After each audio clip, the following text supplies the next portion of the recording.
शिक्षा मंत्री को ऐसे स्टेटमेंट नहीं देना चाहिए जी।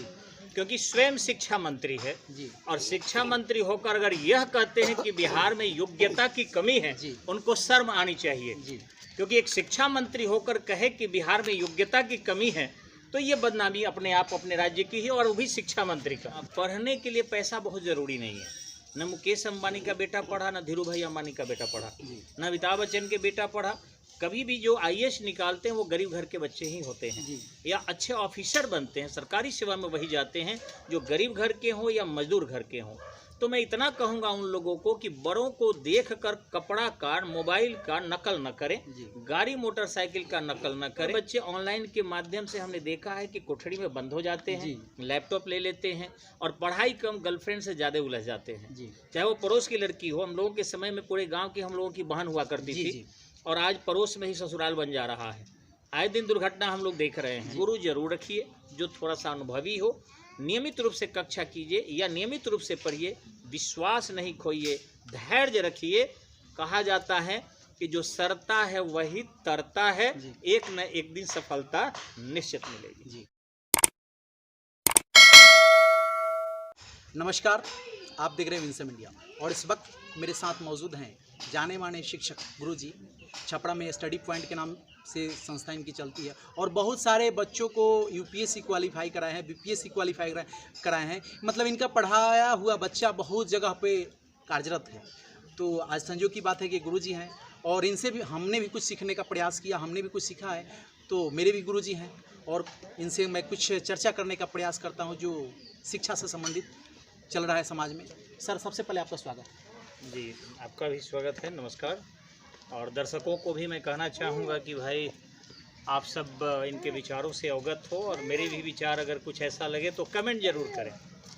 सर, एक बात, अभी वर्तमान में जो बिहार के शिक्षा मंत्री हैं प्रोफेसर चंद्रशेखर जी, उनका एक स्टेटमेंट आया कि बिहार में योग्य व्यक्ति की कमी, जिस वजह से योग्यता वाले व्यक्ति को बाहर से बुला करके बिहार में जो शिक्षक का रिक्त पड़ा हुआ है सीट, उस रिक्त सीट को भरने का प्रयास किया जा रहा है। तो आपको ये कहाँ तक सही लग रहा है? देखिए, मैं कहना चाहूँगा कि शिक्षा मंत्री को ऐसे स्टेटमेंट नहीं देना चाहिए क्योंकि स्वयं शिक्षा मंत्री है और शिक्षा मंत्री होकर अगर यह कहते हैं कि बिहार में योग्यता की कमी है, उनको शर्म आनी चाहिए। क्योंकि एक शिक्षा मंत्री होकर कहे कि बिहार में योग्यता की कमी है तो ये बदनामी अपने आप अपने राज्य की है, और वो भी शिक्षा मंत्री का। दूसरा, मैं कहना चाहूँगा कि हमारे चंद्रशेखर जी जो है वो कोई बहुत बड़े पार्टी के तो नेता है नहीं, कांग्रेस से हैं, और इसलिए वो आरजेडी के साथ मिलकर या फिर किसी के साथ सरकार चला रहे हैं। वो चाहते किसी तरीके से हाईलाइट होकर और हम थोड़ा पॉपुलर बने रहें, तो कंट्रोवर्सी मैटर वो देते रहते हैं। हमें लगता है कि ऐसे व्यक्ति को शिक्षा मंत्री नहीं होना चाहिए, और एक और गलत है कि बिहार का अपमान करने का हक उन्हें नहीं है। सर, बिहार के जो भी हैं, अभी आप तो मतलब गुरु हैं, और आप प्रत्येक साल बहुत आपके स्टूडेंट पढ़ाए हुए निकलते हैं। यूपीएससी सबसे ज़्यादा बिहार क्वालिफाई करता है। जी। और मेडिकल में, इंजीनियरिंग में बहुत सारे बच्चे निकलते हैं। उसके बाद में यहाँ के शिक्षक योग्य लोग जाकर के बिहार से बाहर अन्य जगह पढ़ाते हैं। उसके बाद बोला जा रहा है कि बिहार में योग्यता वाले व्यक्ति की कमी है, जिस वजह से योग्य व्यक्ति को बाहर से बुलाया जाता है। तो कहीं ना कहीं बिहार के साथ तो मतलब छल किया जा रहा है। बिल्कुल, ये बिहार के साथ छल है। और एक मैं और कहना चाहूँगा कि बिहार के बच्चे, आंध्र प्रदेश हुआ या फिर केरल हुआ, दिल्ली हुआ, मुंबई हुआ, खुद मेरे बच्चे अलग अलग राज्यों में, कोई इनकम टैक्स अधिकारी है, कोई कमिश्नर बना हुआ है, कोई एडीजीपी के पद पर आसीन है। तो ऐसे ऐसे बच्चे जो है आसीन है।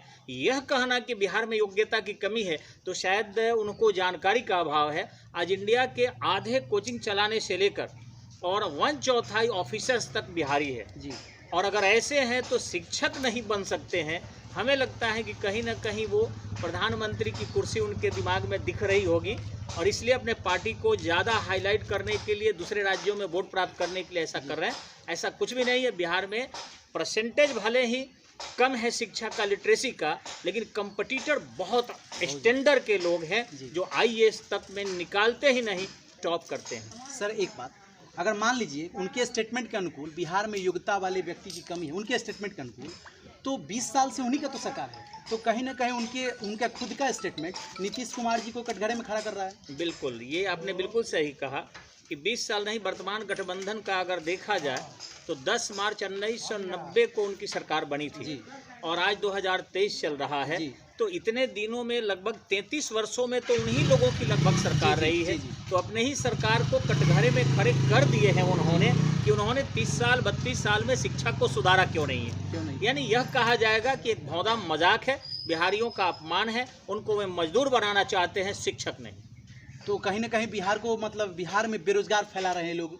जी बिल्कुल, बिहार में अगर बिहार के शिक्षक पढ़ाते जी। तो बल्कि उनके साथ शिक्षा के साथ साथ एक दिल भी होता। जी। कहीं भी जो है भाषाई आधार पर या अपनत्व होता है, अपने राज्य के प्रति लगाव होता। जी।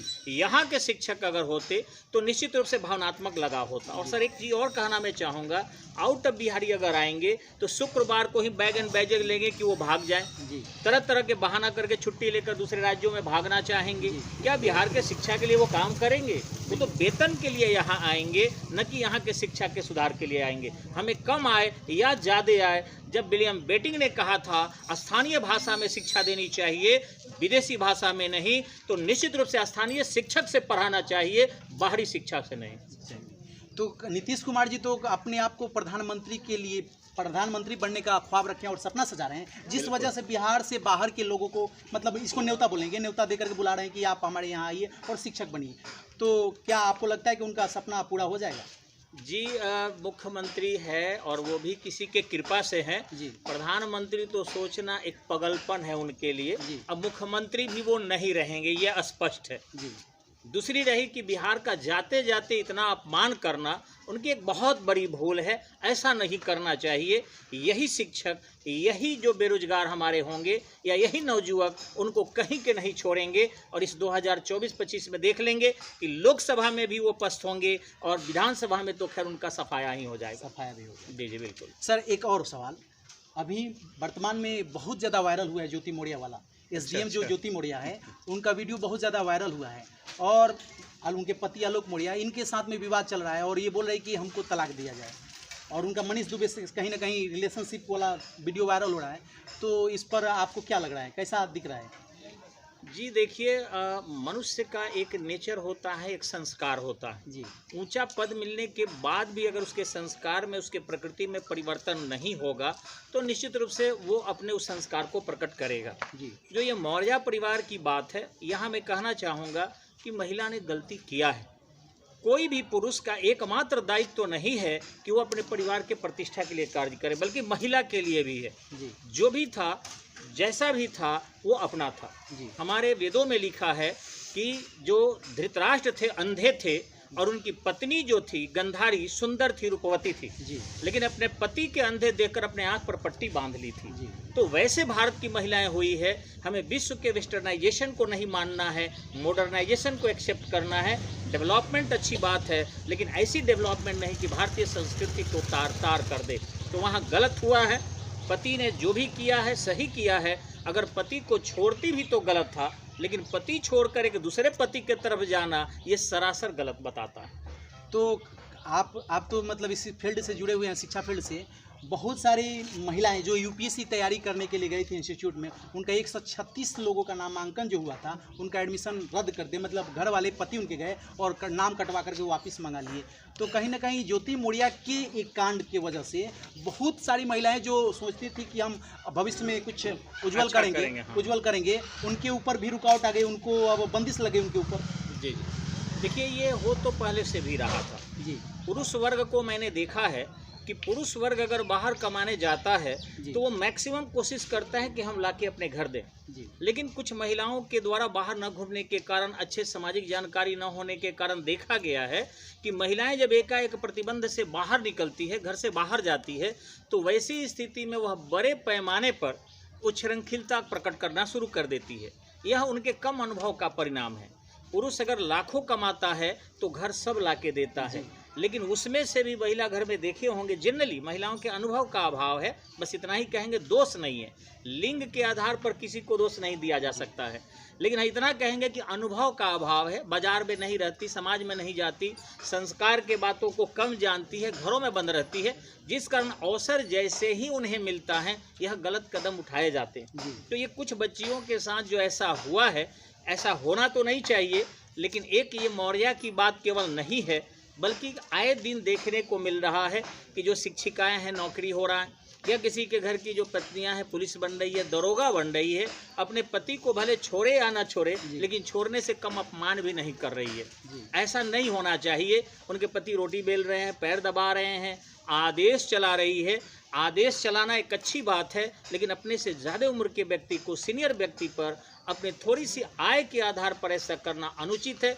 इसलिए महिलाओं से मैं कहूँगा पुनर्विचार करना चाहिए। आपके विकास के लिए पूरा देश तत्पर है, पूरा पुरुष स्त्री सभी समाज तत्पर है, लेकिन विकास का अर्थ यह नहीं है कि विनाश के तरफ बढ़ा जाए। विकास का अर्थ है कि समूल विकास को लेकर चला जाए। हमने ऐसे भी स्त्रियों को देखा है जो अपने परिवार को चलाने के लिए, खुद मेरी ही पत्नी परसा में यहाँ हुआ था उनका टीचर के रूप में 10+2 में, और जब गई और 2 दिन टीचर के व्यवहार को देखी, बिना रिजाइन दिए जॉब करना छोड़ दी। जी मैंने आश्चर्य किया, मैंने कहा क्यों नहीं जा रही हो? उन्होंने कहा कि नहीं मास्टर वहाँ का ठीक नहीं लग रहा है और इसलिए कहीं और होगा तो मैं करूँगी। मेरे लिए पहले परिवार मेरा है, इसके बाद ही मेरा आय है और मेरा पद है। जी तो कहने का मतलब जो 136 महिलाओं का एडमिशन रद्द करके वापस मंगा लिया गया, तो आपके हिसाब से वो उचित हुआ या अनुचित? नहीं, ये तो अनुचित हुआ। गार्जियन को थोड़ा विचार करना चाहिए और अपने लड़कियों पर, अपने पत्नी पर या अपनी बहन पर विश्वास करना चाहिए। उसको संस्कार देना चाहिए, समझाना चाहिए, न कि एकाएक बहाना करके एक गलती से और पूरे वापस बुला लिया जाए। ये उचित नहीं है। एक तो हमारे यहाँ ऐसे भी महिला शिक्षा से बहुत दूर है और एकदम से उन्हें वंचित कर दिया जाए एक छोटी सी घटना से, तो ये उचित नहीं है। सारी महिला पढ़ाना चाहिए। मैं सारी महिला सवाल ही नहीं होता। उसी महिला के गर्भ से हम पैदा होते हैं, उसी महिला से हम लोग संस्कार पाते हैं। पहले गुरु हमारी माता और हमारी बहन होती है और फिर हम कैसे कह सकते हैं कि वो गलत हो सकती है? हमारी माँ, हमारी बहन कभी गलत न थी, न है, न होगी। सर एक बात और, आप यूपीएससी की मतलब यूपीएससी और बीपीएससी कंपटीशन का क्लास चलाते हैं और बच्चों को बहुत सारे जॉब दिलवाते हैं, तो खास करके जो हम लोग बिहार से हैं और बिहार में बहुत सारे की आर्थिक स्थिति है सो कमज़ोर है, तो जो अगर कमज़ोर वर्ग के लोग अगर बीपीएससी और यूपीएससी क्वालिफाई करने के बारे में सोचें तो उनको क्या नसीहत मिलना चाहिए और क्या सुझाव दीजिएगा अपनी तरफ से? देखिए, सबसे पहले मैं कहना चाहूँगा कि हम भी काफ़ी कमज़ोर घर से थे और आज भी बहुत ज़्यादा रिच नहीं हैं, लेकिन पढ़ने के लिए पैसा बहुत ज़रूरी नहीं है। न मुकेश अंबानी का बेटा पढ़ा, न धीरू भाई अंबानी का बेटा पढ़ा, न अमिताभ बच्चन के बेटा पढ़ा। कभी भी जो आईएएस निकालते हैं वो गरीब घर के बच्चे ही होते हैं, या अच्छे ऑफिसर बनते हैं, सरकारी सेवा में वही जाते हैं जो गरीब घर के हों या मजदूर घर के हों। तो मैं इतना कहूँगा उन लोगों को कि बड़ों को देखकर कपड़ा का, मोबाइल का नकल न करें, गाड़ी मोटरसाइकिल का नकल न करें, बल्कि पढ़ने वालों का नकल करें। जैसे राजेंद्र प्रसाद स्ट्रीट लाइट में के बत्ती से पढ़ा करते थे, एक शर्ट और एक पैंट से पढ़ा करते थे। जवाहरलाल नेहरू को इतनी फैसिलिटियाँ थी, इसके बावजूद भी जवाहरलाल नेहरू टॉपर नहीं हुए। और राजेंद्र प्रसाद के बारे में लिखा अंग्रेजों ने कि एग्जामिनर से ज़्यादा तेज एग्जामिनी है। तो इस ढंग से संसाधन इसमें मायने नहीं रहता है, उसका डिवोशन मायने रखता है। तो मैं कहना चाहूँगा कि गरीब बच्चे तैयारी करें और गरीब ही निकालते हैं। मैंने भी देखा है कि मेरे यहाँ से अभी पूर्णिया में, मैं ऑनलाइन बोल रहा हूँ, आप जरूर इसको मैंने इस चलाइएगा को, एक कृष्णा कुमार नाम के कानू लड़का था और ठेला पर लिट्टी चोखा बेच रहा था बस अड्डा में, और उस लड़के को मेरे यहाँ पड़ा और अभी डीएसपी पूर्णिया में पुलिस लाइन में है। तो ठेला पर लिट्टी चोखा बेचने वाला जब पूर्णिया में डीएसपी बन सकता है तो महाराज कोई भी लड़का ऊंचाई को प्राप्त कर सकता है। तो जो लोग आप हिम्मत हार चुके हैं कि यानी पिताजी की आर्थिक स्थिति कमज़ोर है, जिस वजह से सोच करके भी हिम्मत नहीं जुटा पा रहे हैं, उनको आप अपने तरीक़ा से कैसे मोटिवेट करने का प्रयास कीजिएगा? जी, मैं यही कहना चाहूँगा कि आपसे बहुत दूर नहीं है स्टडी पॉइंट जी, आप आइए। हम लोग गरीब बच्चों का ध्यान रखते हैं और जो रियल में अतिशय गरीब है उनसे फ़ी भी नहीं लेते हैं जी। यहाँ तक कि स्वयं कृष्णा जी भी सुनेंगे, चूँकि अभी डीएसपी हैं जी, कि उनको कुछ ज़रूरत भी थी तो उसकी पूर्ति हम ही लोग किए थे जी, क्योंकि उनको कुछ दिक्कतें थी पैसे की, किताब की, नोट्स की, मटेरियल की। आज वो कहते हैं कि सर करीबन 2 लाख रुपया लगभग खर्च किए हैं, आप ले लीजिए हमसे। हम लोग नहीं, आप बन गए हैं, यही एक कामयाबी है मेरी, और पैसे नहीं चाहिए, आप कह दिए तो मिल गया। तो इस ढंग से कोई अगर गरीब बच्चा है और रियल पढ़ने वाला है तो उसमें हम लोग निवेश करते हैं, क्योंकि बाकी बच्चे तो फ़ी दे ही रहे हैं। अगर 2, 4, 10 बच्चे अगर बिना फ़ी के भी पढ़ते हैं तो कोई नुकसान नहीं है। और ज्ञान का मूल्य न किसी ने दिया है, न कोई देगा सर। इसलिए कोई नहीं भी देता है तो लगता है उस प्रणाम भी एक बार कर लिया तो उसका मूल्य हो गया। इसलिए गरीब बच्चे अगर पढ़ना चाहें तो मैं तो तैयार रहता हूँ, और सभी शिक्षक लगभग तैयार रहते हैं, वो पढ़ाते हैं, वो तैयारी करें और हम लोग दिल से उनकी तैयारी कराएंगे जी। और एक मतलब आज तो डिजिटल ज़माना हो चुका है, आप ऑफलाइन ज़्यादा क्लास लेते हैं, ऑनलाइन क्यों नहीं आते हैं सर? अच्छा, मेरे बारे में पूछना चाह रहे हैं। जी। सर देखिए, ऑनलाइन में बच्चों के चेहरा नहीं उतना दिखाई पड़ता। जी। हम लोग फेस रीडिंग करते हैं। और हम लोग इंडिया के सबसे बड़े नरेंद्र कुमार वैद जो थे, एंथ्रोपोलॉजिस्ट थे, उनके जी। साथ रहे हैं जी। शालीमार बाग दिल्ली में। जी। चेहरे देखकर भाप लेते हैं कि बच्चों के अंदर क्या चल रहा है। जी। अगर हम ऑनलाइन पढ़ाते हैं सर, तो बच्चे को दूर दराज के बच्चों को फायदा होगा। जी। जी। लेकिन जो फायदा हम पहुंचाते हैं, जी। जैसे मिट्टी को पकाकर हम लोग और सोना बनाने की क्षमता रखते हैं। जी। इतनी क्षमता है, चूंकि ऑर्गेनिक केमिस्ट्री से मैं पढ़ा हूँ, जी। कि बदला जा सकता है उनको। जी। टेम्परेचर में परिवर्तन करके, केमिकल रिएक्शन में परिवर्तन करके, उनके जो है प्यूरिफिकेशन में परिवर्तन करके। लेकिन ऑनलाइन में बच्चा पढ़ रहा है कि नहीं पढ़ रहा है, जी। वो बाद में मोबाइल देख रहा है कि गाना सुन रहा है, जानकारी नहीं ये जानकारी नहीं मिल पाती है। और आजकल बच्चे ऑनलाइन के माध्यम से हमने देखा है कि कोठरी में बंद हो जाते हैं, लैपटॉप ले लेते हैं और पढ़ाई कम गर्लफ्रेंड से ज़्यादा उलझ जाते हैं। जी। चाहे वो पड़ोस की लड़की हो, हम लोगों के समय में पूरे गांव की हम लोगों की बहन हुआ करती जी। थी, जी। और आज पड़ोस में ही ससुराल बन जा रहा है। आए दिन दुर्घटना हम लोग देख रहे जी। हैं, घर में भी ससुराल हो जा रहा है, पड़ोस में भी हो जा रहा है, जी। जो नहीं कहना चाहिए हमें, जी। लेकिन सुस्पष्ट मैं कहना चाहूँगा। जी। इसलिए बच्चों को जरूर घर से निकालें। एक समूह में बच्चे बैठेंगे तो कुछ संस्कार सीखेंगे।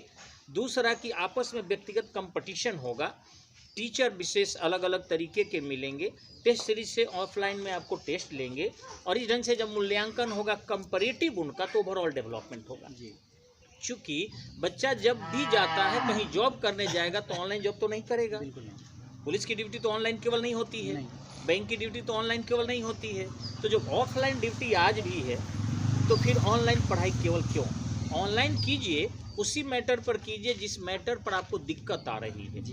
गूगल सर्च कीजिए, जिसको 12 बजे टीचर चूँकि आपके लिए अवेलेबल नहीं हो सकता है, तो आप 12 बजे गूगल से पढ़ लीजिए रात में। किताब के जगह पर आप गूगल प्रयोग कीजिए, वो चलेगा। लेकिन केवल ऑफलाइन में अगर रहेंगे तो बिगड़ने का चांस बहुत ज़्यादा है, सफल होने का चांस बहुत कम। ये तो मतलब विद्यार्थियों के लिए हुआ। जी। लेकिन खास करके जो ऑनलाइन टीचर आते हैं उनका नाम वायरल बहुत ज़्यादा हो जाता है। ऑफलाइन वाले लोग एक सीमित क्षेत्र में रह जाते हैं।